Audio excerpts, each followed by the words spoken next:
ما شاء الله لا حول ولا قوة إلا بالله العلي العظيم. أعوذ بالله من الشيطان الرجيم. بسم الله الرحمن الرحيم.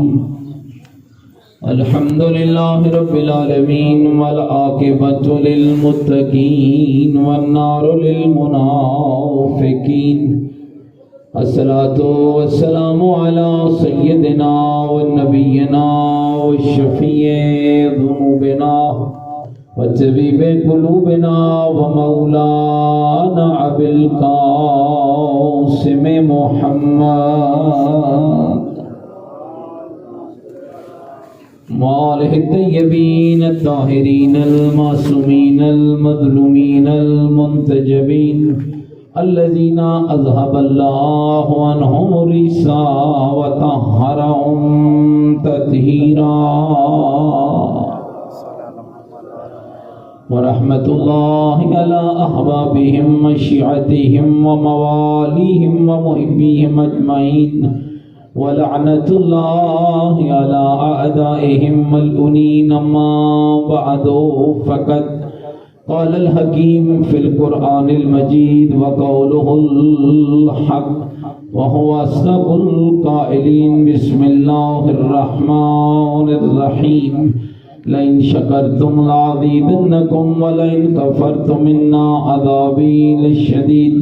قال الرسول صلی اللہ علیہ وآلہ وسلم حسین منی وانا من الحسین. بلند کر صلوات پڑھیں اللہ صلی علی محمد وعلی محمد. نعرہ تکبیر، نعرہ تکبیر، نعرہ تکبیر، نعرہ رسالت، نعرہ رسالت، نعرہ حیدری، نعرہ حیدری. حسینیت مل کے بولیں حسینیت. اپنے ایمان کا اعلان کریں حسینیت. عقیدوں کا اظہار کریں حسینیت. نیکیوں کا وعدہ کریں حسینیت. سیرت آل محمد علیہ السلام پر چلنے کا عہد کریں. پوری طاقت سے جواب دیں حسینیت. قرآن اور آل بیت سے محبت کا دم بھریں. پوری جرأت سے جواب دیں حسینیت. یزیدیت، یزیدیت، یزیدیت. بلندتر صلوات اللہ. میرے ساتھ قابل احترام بزرگوں، عزیز و دوستوں، لائق حمد ہے وہ ذات جس ذات احدیت نے ہمیں انسان بنایا، مسلمان بنایا اور 14 کا غلام بنایا. یہ ایام سعیدہ ہیں، ایام جشن ہے مبارک ہیں، اور یہ بھی میرے رب کی عطا ہے کہ جس اللہ نے دنیا کی گندگیوں سے بچا کر، دنیا کی غلاظتوں سے بچا کر ہمیں محبت حسین عطا کی. اس لیے کہ میرے آقا پیغمبر فرماتے ہیں اذا اراد اللہ بعبد خیرا، جب اللہ کسی بندے کے لیے خیر چاہتا ہے اسے کوٹھیاں نہیں دیتا، اسے رقبے نہیں دیتا، اسے جائیدادیں نہیں دیتا. فرمایا اذا اراد اللہ بعبد خیرا، جب اللہ کسی بندے کے لیے خیر چاہتا ہے جعل فی قلبہ محبت الحسین، تو اللہ اس کے کلیجے میں حسین کی محبت کو پیدا کرے. یہ یاد رکھنا، یہ عزاداری، یہ مجالس، یہ ذکر حسین، یہ فکر حسین، یہ حسین ابن علی کی باتیں، یہ آپ کا اور میرا ذاتی کمال نہیں ہے، میرے رب کی عطا ہے کہ جس اللہ نے آپ کو اور مجھے محبت اہل بیت کے لیے چن لیا. جو خدا کا کام تھا وہ خدا نے کیا. ایک کام اب ہمارا ہے.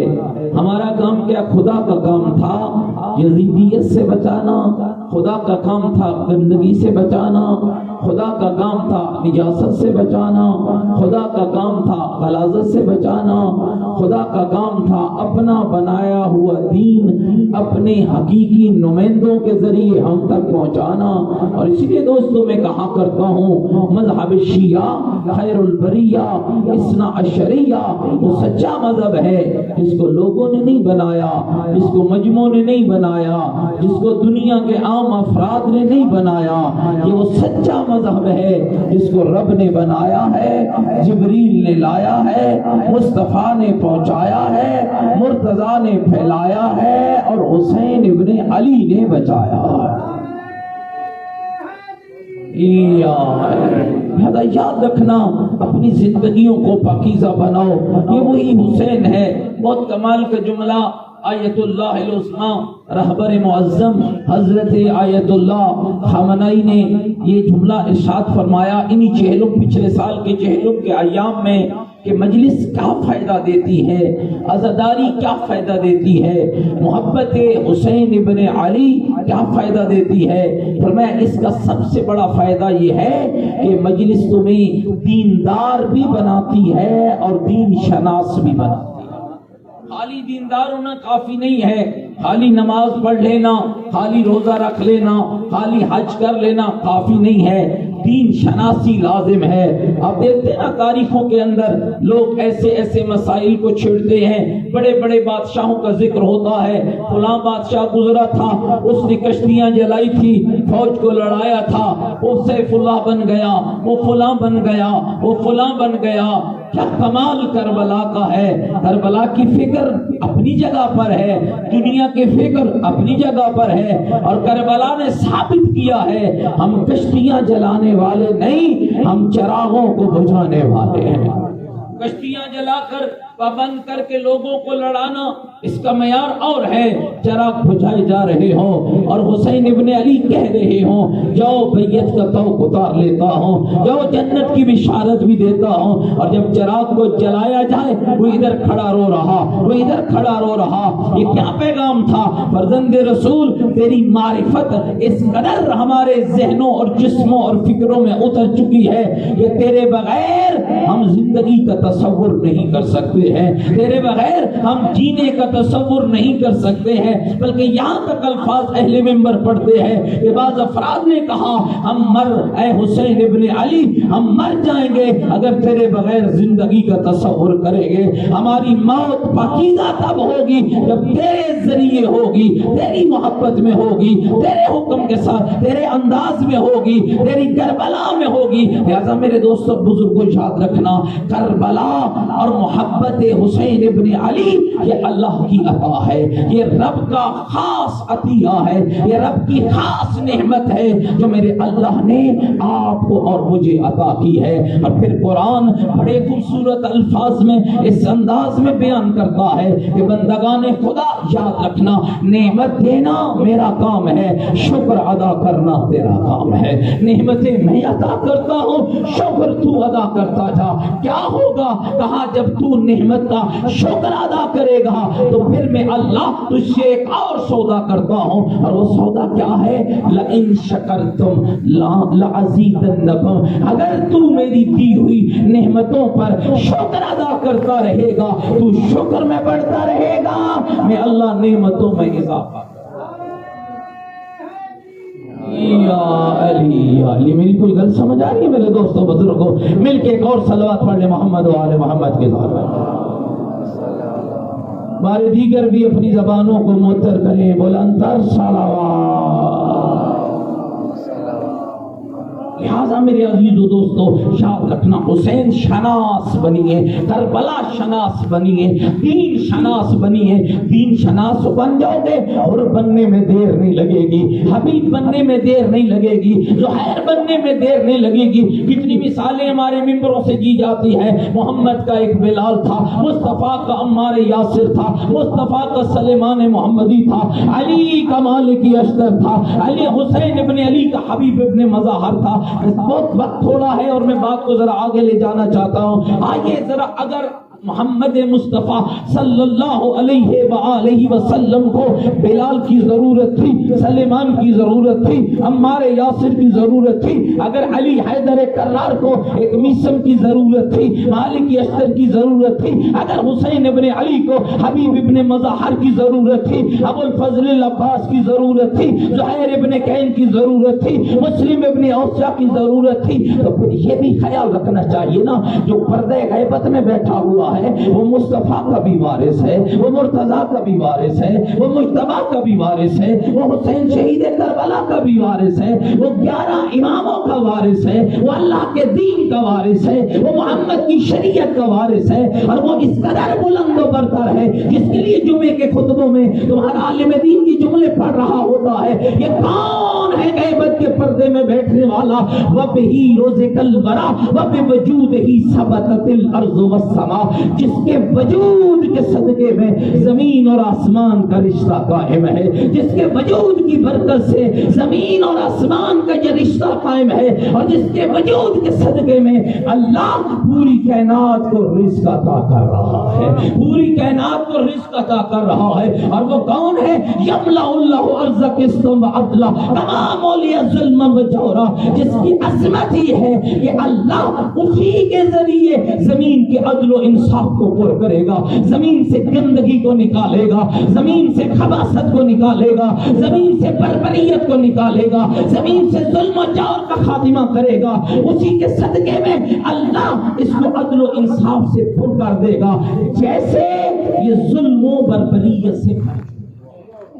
اب میرا آپ سے سوال ہے اور اسی پر میں 2 جملے اور کہہ کے ختم کر جاؤں گا۔ میرے عزیزوں، میرے قابل احترام بزرگوں، میرے دوستوں، آؤ ذرا تھوڑی دیر بیٹھ کے یہ سوچ تو لینا کہ آخر جس کی اتنی ضرورت ہے اس معاشرے کو، کہ آج جس معاشرے میں آپ سانس لے رہے ہیں وہاں سود نہیں ہے، وہاں حرام نہیں ہے، وہاں بددیانتی نہیں ہے، وہاں زنا نہیں ہے، وہاں شراب نہیں ہے، وہاں بدعملی نہیں ہے، وہاں لوگوں کے مالوں کو نہیں لوٹا جا رہا ہے، وہاں دین کے نام پہ فتنہ نہیں ڈالا جا رہا ہے، وہاں کفر کے فتوے کلمہ گو کے لیے نہیں لگ رہے ہیں، قرآن کی مرضی کی تفسیریں نہیں ہو رہی ہیں، رسول کی حدیثوں کو توڑ موڑ کے اپنے مطلب کے لیے بیان نہیں کیا جا رہا ہے، اگر کیا جا رہا ہے تو بتاؤ اس سے بڑا اور ظلم کیا ہوگا؟ اس سے بڑا اور کیا ظلم ہوگا کہ جس معاشرے کے اندر عقیدہ مرضی کا بنایا جائے، جس معاشرے کے اندر نماز مرضی کی بنائی جائے، جس معاشرے کے اندر دین مرضی کا بنایا جائے، جس معاشرے کے اندر جو پسند ہو اسے لے لیا جائے، جو ہمیں ناپسند ہو اسے چھوڑ دیا جائے، اور ظلم کیا ہوگا؟ آپ کیا سمجھتے ہیں ظلم فقط گولی مارنے کا نام ہے، فقط تلوار کے حملے کا نام ہے؟ نہیں، ہر اس شے کو شریعت مقدسہ اسلامیہ میں ظلم کہا جاتا ہے جو محمد و آل محمد کی شریعت میں جائز نہ ہو۔ اب ظلم ہو رہے ہیں، بتاؤ اللہ نے جو کہا کہ میں اللہ اس زمین کو عدل و انصاف سے پر کروں گا، کس کے ذریعے؟ اس کے ذریعے جو غیبت کے پردے میں بیٹھا ہے۔ پھر ضرورت ہے تو ایک سوال ہے، کیوں نہیں آ رہا علی کا وہ بیٹا؟ کیوں نہیں آ رہا حسین کا وہ لخت جگر؟ کیوں نہیں آ رہا آل محمد کے گھر کا وہ پاکیزہ تاجدار ستارہ؟ کیوں نہیں آ رہا تاجدار امامت و عصمت و طہارت و ولایت کا آخری تاجدار؟ ناراض نہ ہونا، غور کرنا، کہیں ان کے آنے میں ہم تو رکاوٹ نہیں، کہیں ہمارا کردار تو رکاوٹ نہیں، کہیں ہمارا عمل تو رکاوٹ نہیں، وگرنہ یہ سچ ہے کہ ان کے آنے میں اگر ہم مخلص ہو جائیں، ناراض نہ ہونا۔ کتنے لوگ ہیں جنہوں نے آج کی صبح امام زمان کے نام پہ صدقہ رکھ کے دی؟ ضرورت نہیں ہے نا، چھوٹی سی مصیبت آ جائے، مجھ جیسا ایک مولوی تمہیں کہہ دے صدقہ ضرور رکھنا، جاگنے کے بعد پہلا کام کرتے ہو صدقہ رکھو، تیری کتنی ضرورتوں کا حل مہدی کے ظہور کے اندر پوشیدہ ہے۔ کیوں نہیں بلاتے ہو اپنے زمانے کے امام؟ اور یاد رکھنا، میں یوں نہیں کہہ رہا، ایک زمانے کے اندر ایک شخص نے ایسے کئی جھوٹے دعوے دار آئے، کئی لوگوں نے جھوٹے دعوے کیے، امام کی غیبت کبریٰ کا واقعہ پڑھنے لگا ہوں. یاد رکھنا آج جس کے صدقے میں یقین جانو جتنا دنیا تیرے مخالف ہے، اقتدار، پیسہ، دولت، خلاف سے ہر شے تیرے خلاف رہی ہے، اے شیعہ اگر تو بچا ہوا ہے یہ تیرا کمال نہیں، یہ زہرا کے مہدی کا کمال ہے. اللہ اکبر.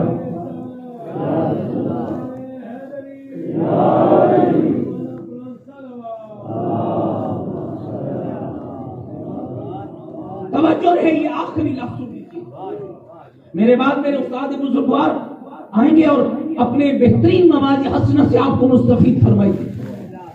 یاد رکھنا ہو سکتا ہے ہمارا کوئی عمل ظہور امام میں رکاوٹ ہو سکتا ہے میرا کوئی کردار امام کے ظہور اور نور میں رکاوٹ ہو. آپ حیران ہوں گے، ہمیں تو فلسفہ ظہور کا ہی پتہ نہیں ہے. یہ 15 شعبان آ رہی ہے نا، بہت سے لوگ اشتہار لکھ کے لگواتے ہیں ظہور امام زمان. کہاں امام کا ظہور؟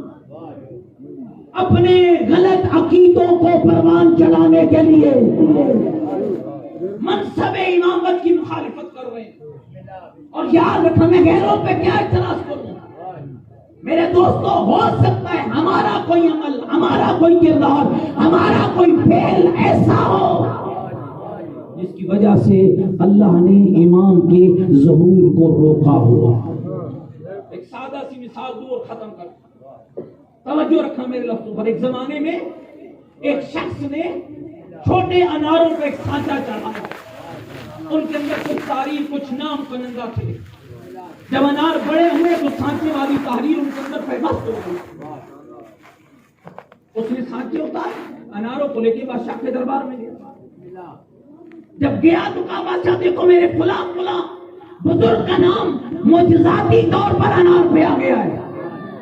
بلا شیعوں کو ان سے پوچھ تم جو کہتے ہو کہ شیعہ مذہب حق ہے تو دو اس کا جواب، یا جواب دو یا مذہب چھوڑو. بڑی مشکل، گھبراہٹ تو نہیں بیٹھے میری بات، بڑی مشکل ہے نا. یا جواب دو یا مذہب چھوڑو. اب جواب کیسے دے؟ 3 دن کی مہلت مانگی. توجہ رہے، 3 دن کی مہلت.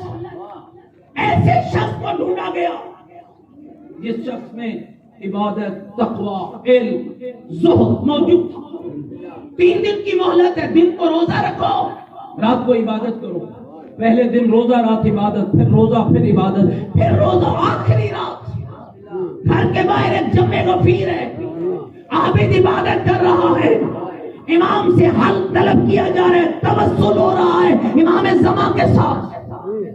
کہتے ہیں کہ عبادت کرنے والا عبادت کرتے کرتے کرتے اچانک آنکھ لگ جاتی ہے اور خواب میں آواز آتی ہے، او کیوں پریشان ہو؟ مولا یہ مسئلہ ہے جو پریشان کیے بیٹھا ہے. کہا یاد رکھنا اس کا حل فلاں گھر کا فلاں کمرہ، کمرے کا فلاں الماری، اس میں پڑا ہوا وہ سانچہ ہے جو تمہاری مشکل کا حل ہے. تو وہ عالم کہتا ہے، میں نے عالم خواب میں پوچھا، اے فرزند زہرا، اے یوسف زہرا، اتنی دیر کیوں لگائی ہے جواب دینے میں اور حل بتانے میں؟ فرمایا دیر میں نے نہیں لگائی ہے، تمہارا عقیدہ کمزور تھا. مولا وہ کیسے؟ اگر تم نے پوری طاقت کے ساتھ مجھے بلایا ہوتا، مہلت نہ مانگی ہوتی، تمہارے بلانے کی دیر ہوتی، میرے آنے کی دیر ہوتی. ہو سکتا ہے ہم وہ طاقت استعمال نہیں کر رہے، ہو سکتا ہے ہم اس قدر تیار ہی نہیں ہو رہے. لہذا یاد رکھو امام کے ظہور کے لیے اپنے آپ کو تیار کرو. جس دن اس ولی حق کا ظہور ہوگا پھر شیعو تمہاری ہر مشکل کا حل اسی زمین پر نظر آ جائے گا. خدا بند کریم سے دعا گو ہوں کہ پروردگار عالم اس ادارہ علمیہ کو ترقی عطا فرمائے، علماء، طلباء اور معاونین کو درازی عمر اور صحت جسم نصیب فرمائے. والسلام علیکم.